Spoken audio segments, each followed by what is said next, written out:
Listen, I know what all of you are thinking. Wow, you really abandoned this channel. And I 100% did. I'm really sorry about that. But I did have a plan to bring it back.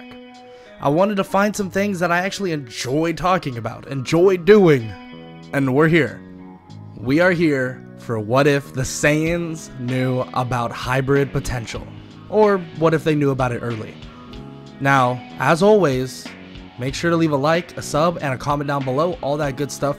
If you guys want to see the next episode of this, literally tomorrow, I'll make it and just post it tomorrow as well. If you want to see the next episode of this, or part, tomorrow, then make sure to blow this video up. If it gets to 1,000 views, or 100 likes, before tomorrow, or before obviously midnight or something like that, I will 1000% get part 2 to you guys immediately. Other than that, these videos will be coming out every Tuesday, I believe, and yeah, that's about it. I'm not going to waste much more of your time, and we're about to get into what if the Saiyans knew about hybrid potential early. Let's get it. It all starts on planet Vegeta, and with, frankly, King Vegeta himself. King Vegeta begins to wait, but what is he waiting for? He waits and he watches as a scientist walks into his, basically, quarters. He begins to bring up to King Vegeta that guess what? He just found something revolutionary for the Saiyans. Revolutionary to bring back that once, basically, unstoppable force. There is no more Frieza force that they'd have to deal with, as long as they put their faith into something known as a hybrid Saiyan. The king obviously is confused. Hybrid Saiyan? Why would I? What is that? That just sounds like an experiment. Why would I experiment on my children? But no. Guess what? The scientist brings up that if they breed with another species, theoretically and frankly through all his experiments, he found out that they would be that much stronger. His son, his future son, probably Vegeta Jr., at least that's what the scientist assumed, would be way more strong. The potential would be off the charts. The scientist begins to explain all this and says that they have already told the entirety of the Saiyans. Announcements are about to be broadcasted wide to everybody there. But just as he's saying this, King Vegeta says that they should not have done that, that he should have his head. Why would you do that? Only the royalty should basically know this information, but unfortunately it's already too late. And a lot of the lower class Saiyans, quote unquote of course, that are relatively strong, now know about this. And frankly, a lot of them know about this. This then leads to basically, let's be honest, it's kind of like a bunch of rabbits effing. Frankly, every single planet, every single thing they conquer, they would breed with another species to be more powerful, have children that were more powerful. But you might be thinking, what's going on with, well, Vegeta, King Vegeta, and maybe even Bardock? Well, that's what we're going to talk about. Bardock, starting off with him, goes off on his own. Of course, he recently already had Raditz during this time, and he heads off to a brand new planet. But just as he arrives on this planet, he sees a familiar person, someone that he sees every so often. It seems like this person kind of lurks about. They've had their eye on Bardock, it seems. Bardock doesn't know who this person is, and she's currently kind of under disguise. This woman, she's slightly pink. He has no idea who she is, and she refuses to even reveal it. And when Bardock says that if she doesn't reveal it, then it's gonna be a problem, she says, sure, and waves him in as Bardock feels this pressure that this woman is so strong. How is she this strong? This pink female would eventually reveal herself to Bardock. Who is she, you may be thinking? And well, her name is Krona, or other known as what we know her as, the Supreme Kai of Time. Of course, Bardock doesn't know this, but he loves a tough woman, especially a woman that could beat him. Come on, how could you ever turn that down? A feisty woman is a feisty woman, and of course, they of course do the business. And this would lead to her having his son, and that son would be Goku himself. Goku would become something crazy, but guess what? He's obviously still called Kakarot and would be taken back to their home planet after Krona would just go missing all of a sudden. They're not sure how, but it's as if this glimpse of light sent her away in an instant, as if Bardock himself was being punished by the gods, losing his perfect mate. And frankly, it wasn't too far-fetched. Krona was a supreme Kai of time, was a Kai herself. Of course, she could not be having affairs with mortals, but nonetheless, she's been infatuated with Bardock for timeline after timeline, and she got her wish. She got exactly what she wanted. But in this timeline, she gave something even stronger. Goku, or Kakarot in this instance right now, would eventually be sent off just like normal, as the planet would basically crumble to dust. Nobody would still believe Bardock when he would tell them that Frieza was going to crush them, destroy them. But it didn't matter. All Bardock knew was that his son was safe. And that's all Gine knew as well, and she knew that it was for the best that her son was extremely strong. Now, that will all go the same. Goku or Kakarot will be sent off to Earth. But what happens to Vegeta? Vegeta would be born as well, but with someone far different. King Vegeta himself would go out scouring for the strongest beings, until someone actually decides that she feels it's for the best to step in exactly what's going on. She knows that they're trying to make a strong being, and frankly, this would be a good instance to do so. Maybe she can come visit this strong being in this timeline later on in the future, or maybe just let him wreak havoc. And this woman is named Toa. Toa, a demon, basically princess, and she is extremely powerful with magical abilities and various other things to stack on top of that. Toa and King Vegeta would make an offspring, obviously being the prince himself, the prince of all Saiyans, Vegeta, the one and only we quote-unquote know. But this one would have a hybrid demon side of him in his DNA. So after eventually she would be pregnant and then birth the child, probably using some magic to speed up the process exponentially, then Vegeta would go on exactly like normal. He would be off planet with Raditz and Nappa as the destruction of, well, planet Vegeta via a quote-unquote meteor would crash in. But Vegeta would be beyond the potential he would ever see in his life. But now, with that said, let's go back to Son Goku himself, or Kakarot. Kakarot would arrive, and he'd be the same old version of himself, but not as rowdy. Actually, not nearly as rowdy. When you're part Kai, of course, why would you be?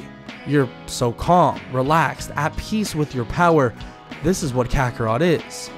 But, nonetheless, he doesn't know how to control his power, and it would still end up with him falling and actually slightly hitting his head. But this doesn't matter. He's still that soft-hearted, kind-hearted person. The only problem is, he doesn't know his name. He doesn't realize that his name is Kakarot, and he takes on the name that Grandpa Gohan would give him, and that is Son Goku. Son Goku would go on with his life like normal. And I'm gonna be honest with you, there is nothing that would change from here on out. Being part Kai would make him exponentially stronger, and maybe even Kami can sense this. Kami can probably sense the minor bits of God Ki that are laying basically in dormant within Goku, and would bring this up to him, but Goku would have no idea what he's talking about. And frankly, the entirety of Dragon Ball would either go about the same, or Goku would actually dominate every single opponent. Well, let's think. Yamcha would get destroyed. Tien would get destroyed. Everybody you can think of really would get destroyed. The Red Ribbon Army would probably get obliterated, maybe with a lot more survivors this time around, because Goku has, I would say, a bit more kinder of a heart, but nonetheless, that would just blow over like nothing. Goku would take on every single challenger, and it would be practically nothing for him. Even ending with King Piccolo. King Piccolo gets obliterated. Goku is at a whole new stage of his power at this point, having trained with Master Korin, Kami, and various others. They know his potential, and his potential is skyrocketing as they speak. He's so strong, but how? How is he this strong? This doesn't make sense. But at the same time, the boy has these primal urges in a way. Not the way you think, but more like a primal to the point where he controls this inner power that is pure, unadulterated rage.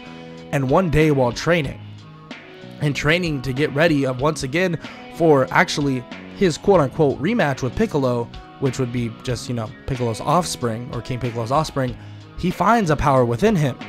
It feels odd, it feels primal, and it's very similar to something we all know as the Ikari form. This form is the Ikari form in a way, with a 10x multiplier, but there's a big difference.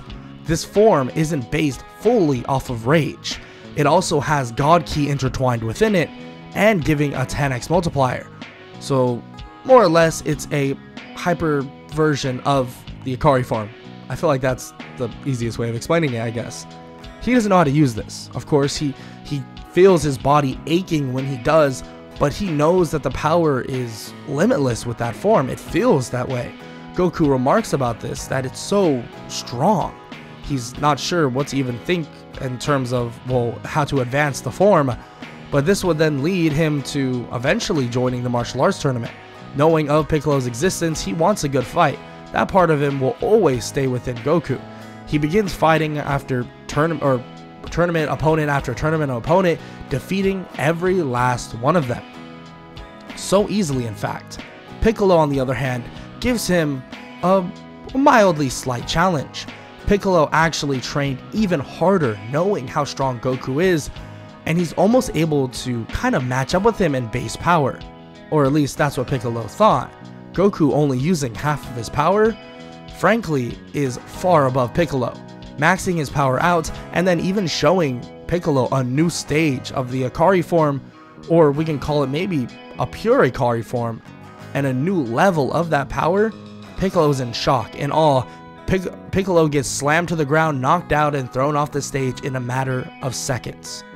Piccolo is done with the fight, and just like normal, Goku would get married to Chi-Chi. Everything would go even smoother than normal. But what would happen when Raditz, when someone that Goku doesn't know but should, would show up? What would happen when his big brother would show up on planet Earth? Goku being older now, and a couple years actually passing, Goku has a son, and this son that he has is part Earthling, part Kai, and even part Saiyan, being extremely basically split in between all of these races. Goku doesn't even know basically what's going on, but theoretically he has such great potential. Gohan probably does as well. Goku doesn't have this thought, of course, because he doesn't know who he is and what he is in general, but still, he can tell. His son showed that potential so quickly. It was as if he was bouncing off the walls when he was young. He was basically just super strong out of nowhere. So Goku just takes it as is. He must be just extremely powerful. He must have the potential of his father and the potential of his mother just combined. It's crazy. Goku's not so sure, but he's proud. Chi-Chi is obviously against him fighting, but nonetheless, Goku still has him tag along to Master Roshi's house. It's time for their little friend reunion, more like family reunion, honestly. And when they, intertwine once again, they talk about what's going on, what they've been doing. And frankly, Goku talks about how he hasn't really been training very much. He hasn't been super strong, he hasn't been this or that, but still, nonetheless, he's getting around, and frankly, he's still pretty strong. Maybe he'll need to pick up that training once again. Chi-Chi remarks that if there's peacetime that he should not be training, and that they need to make money somehow. And Goku kind of like laughs this off, just like the carefree Goku once again. And just as they're talking about this though, Goku sees something flying in the sky. What the hell is that? Goku looks up and remarks that it looks like Piccolo, but what is Piccolo doing? It looks like he's grabbing someone by the throat. What is that? Goku is not so sure as Piccolo comes soaring down, slamming this long-haired person into the ground. It's Raditz. Of course, Goku has no idea who this is. He hit his head when he was a kid. How would he know? Raditz looks up and looks at Goku, telling him to kill this green idiot. Goku's confused and just taps Piccolo on the neck, knocking him out. He's a lot stronger than Piccolo, but like I said, Piccolo knew how strong Goku was, so he had a brand new goal at one point to catch up. And let's just say Tournament Goku was definitely stronger than Raditz. Raditz, like I said, is not a hybrid. Raditz happened before the whole hybrid agenda even happened, so he's just a normal Saiyan. So he's nowhere near as strong, and frankly, Saiyans don't train that often. Goku's the special occasion, and we all seen this from Prince Vegeta himself. So how strong is he, we may wonder. We're not going to know just quite yet, but let's speak right back on to Raditz. Raditz is confused. How did his brother just do that? He's so strong. This hybrid agenda must have worked perfectly. He wishes he was a hybrid. He knew Vegeta was strong, but his brother, a low-class warrior supposedly, he's so powerful. What kind of person did his father get with? Nonetheless, obviously Raditz doesn't know, but Goku basically pins him to the ground, grabbing his tail, telling him to speak up right now or else. Raditz doesn't even know what to say. Raditz is trying to remark and then eventually does and asks for him to let go of his tail, that he's far stronger than him, so it's not like he could do anything. It's not like Goku will lose to him. And Raditz just tells him exactly what's happening, saying that the Saiyans are hearing the intercom right now and they will be here in a matter of a year. But nonetheless, they want Goku to help them, or Kakarot, which Goku gets massively confused about, and the whole idea of him being a Saiyan gets explained and all that happens. Goku begins to say that a brother of his would have never came here initially to destroy a planet, sell it off into slavery. That makes no sense. Goku is pure-hearted. Goku would have been pure-hearted no matter what, though. That's the thing. But he doesn't keep those basically that brute mentality that he would have had initially. But Raditz is confused. What happened? Like, why does he act like that? Who did his father freaking do it with? Nonetheless, he says that he'll play nice, that the Saiyans are coming here, but they're gonna need Kakarot to go with them. Goku corrects him once again and tells him to call him Goku. That's his name, and that's what Grandpa Gohan called him all those years ago. Raditz doesn't really concede. He says that that is his birth name and he has to call him by that, but Goku doesn't really mind it at the end of the day, shrugs it off, and eventually says that he'll wait the year for the Saiyans to arrive. But he doesn't trust that they will be all peaceful, that they're going to train and they're going to prepare for a lethal attack. And if the Saiyans decide that they want to fight, a fight is what they'll get. Immediately the Saiyans on the other end are laughing at Goku, laughing at Kakarot. The fact that he thinks that he can beat them. Of course he can beat his brother. He's a hybrid. Hybrids are the dominant species now. Of course, a hybrid Saiyan / whatever he is can beat him. But Prince Vegeta is no slack. He's a perfect hybrid. Prince Vegeta is unstoppable, at least according to them. He looks at Raditz and says that they will kick him to the curb whenever they feel like it, grabbing his scouter, smashing it, saying that if he wants to get stronger, he'll help him, even if he decides to turn on him at the end of the day. But he will not just allow someone to walk all over them and eventually and possibly betray them.